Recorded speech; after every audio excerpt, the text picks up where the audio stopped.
When someone fails to meet other people's expectations, people complain. Example, my wife always tells me not to wear my dirty shoes in the house. And when I forget, she will have a cow. And of course, the worst of it all, she will throw my shoes in the trash.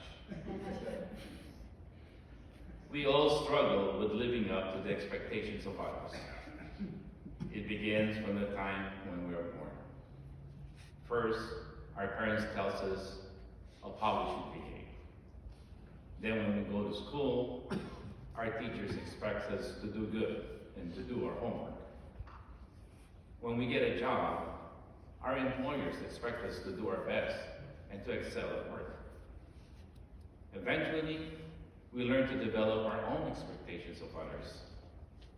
We take these expectations to our family, co-workers, friends, to our spouse, to our children, and we impose it to them. Expectations are a natural part of life. But the problem arises when we place too much weight on the expectations of others, feeling that we're living for their approval. We get lost somewhere between the way others see us and who we really are. In our first reading from St. James, it said, "Do not complain about one another." Let's face it, everyone complains because there is something that we are not satisfied about. Complaint happens everywhere, here in the church, at home, at work. We see it on TV and social media. We practically complain every day, even without realizing it. We may not want to admit it, but everyone does. Everyone complains about something. The weather, people's behaviors, attitudes, schoolwork. You're probably complaining about my homily right now.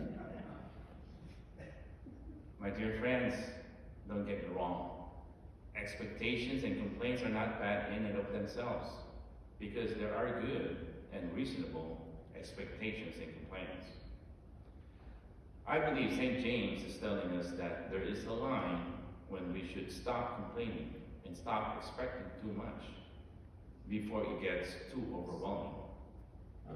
To stop before we sin. Constantly complaining is not healthy. It can make us a negative or a harder person to be around with. When we spread discontent and animosity or just a negative attitude about someone, we create a problem. And we must always remember that this is something that the Lord does not like. I do not want to be around whining and complaining people, do you? At the end of the 9th verse of St. James, it explains why we should not complain about others.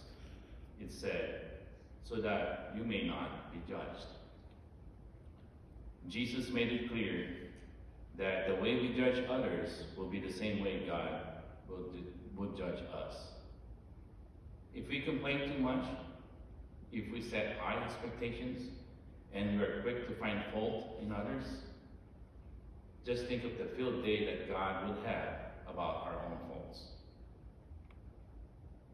So my dear brothers and sisters, let us stop complaining. If we start giving each other the benefit of the doubt, not only would make us feel better, but it will also cause God to give us the benefit of the doubt about our own selves. And honestly, I need a